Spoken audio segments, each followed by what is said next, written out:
morning. This is the 18 WJTS News. I'm Charlotte Olson. Authorities have made an arrest and charged a man with murder in connection with another man's death in Crawford County. The Crawford County Sheriff's Department says that 24-year-old Stephen Broughton was arrested Saturday after they and an ambulance responded to the 100 block of Church Street in Milltown. After a 911 call was received on Saturday night by the Crawford County Dispatch Center.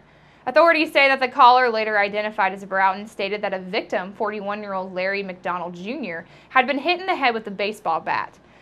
Officers with the Crawford County Sheriff's Department arrived and found Broughton located in the front bedroom of the residence. Authorities say that he was arrested without incident, and they also say that McDonald was found in an adjacent room dead from blunt force trauma to the head.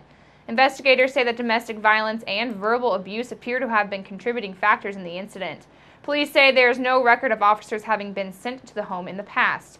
Broughton is currently being held in the Crawford County Jail, and authorities say an autopsy is expected to be performed on McDonald's body. Marching bands from all four DuBois County high schools fared well at high school marching bands from across the southwest Indiana gathered Saturday at Jasper's Jerry Brewer Alumni Stadium to compete in the Indiana State School Music Association's Scholastic Prelims and also Open Class Invitational.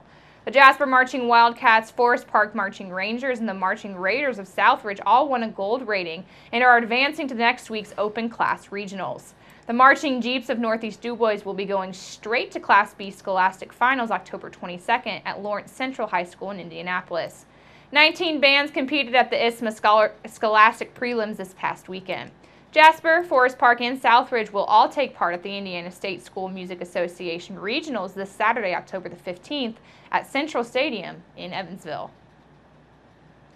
The boil order that was issued late last week for residents on Jasper's southeast side was lifted over the weekend. Officials with the Jasper Water Department say that the order was put into place late Wednesday for those in the vicinity of the Vincennes University Jasper campus as a result of a failed water line after it was canceled just before 9 a.m. Saturday morning. They say samples of the water from the neighborhood boil order passed 2 consecutive lab tests that were required and conducted over a 48-hour period. Jasper Water Department says that residential and business customers in the affected area no longer need to boil their water for consumption. A Jasper man was taken into custody early Sunday morning after police say that he was causing a disturbance at a Jasper residence and refused to leave after being told to do so. Just before 4 a.m. on Sunday, officers with the Jasper Police Department were called to a home located along 6th Street in reference to a male subject that had become disorderly. Police say that 31-year-old Michael Greenlee of Jasper had become combative towards the homeowners and also was asked to leave multiple times. Police say that once the homeowners were able to get Greenlee outside, he proceeded to break a glass screen door and also a double-pane window on the house before fleeing the area on foot. Officers located Greenlee near 3rd and Clay Streets, where police say that his blood alcohol content tested at 0.24%.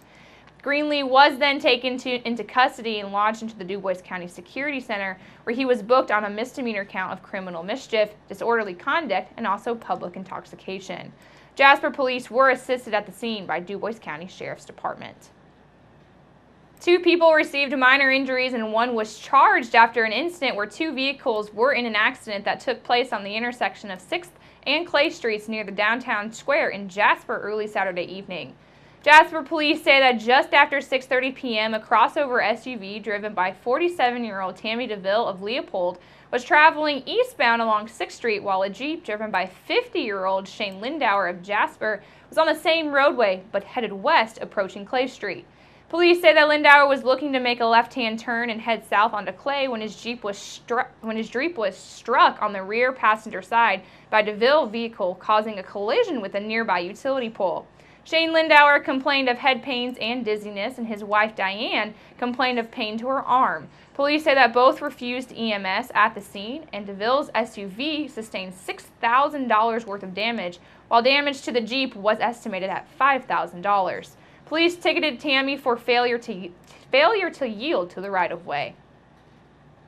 Up next, we'll take a look at your weather summary.